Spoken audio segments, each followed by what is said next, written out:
Իրաքի վարչապետ Նուրի Ալ-Մալիկին այցելել է Վաշինգտոն նախագահ Օբամայի հետ հանդիպելու նպատակով։ Նախքան այդ հանդիպումը Միացյալ Նահանգների խաղաղության հաստատությունում ունեցած իր ելույթում վարչապետ Մալիկին հայտարարել է, թե Իրաքը կարիքն ունի հավելյալ զենքերի, գաղտնի հետախուզության տեղեկությունների եւ օգնության։ Նա հայտարարել է նաեւ, թե Իրաքին օգնելը համաշխարհային պատասխանատվություն է, որովհետեւ ահաբեկչությունը միջազգային մտահոգություն է։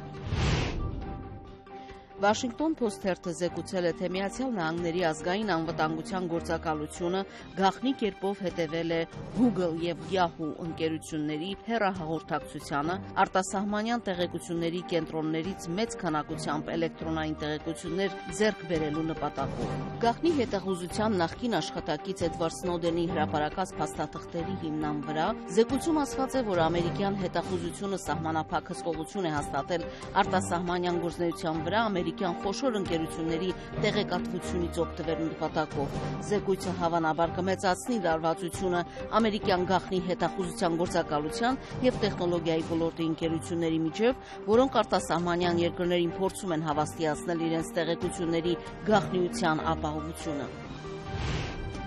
Միացյալ Նահանգների գիտահետազոտողները մշակում են բժշկական սարք, որը կարելի է տեղադրել մարդու մարմնի խորքում եւ որը կարող է լույսի ազդանշանների միջոցով հաղորդակցել բջիջների եւ օրգանների հետ։ Շաքարախտով հիվանդ մկան վրա կատարված փորձարկումներում բժշկական այդ սարքը խթանել է պրոտեինի արտադրությունը, որը խիստ կարևոր է գլյուկոզայի մակարդակը հավասարակշռելու համար։ Փոխպատվաստված սարքը պարունակում է գենետիկորեն մշակված այնպիսի բջիջներ, որոնք արձագանքում են լուսային ազդանշաններին։ Լուսային ազդանշանների միջոցով բուժման նոր եղանակը դեռևս սկզբնական շրջանում է, սակայն դրա հնարավորությունները ոգևորում են գիտնականներին։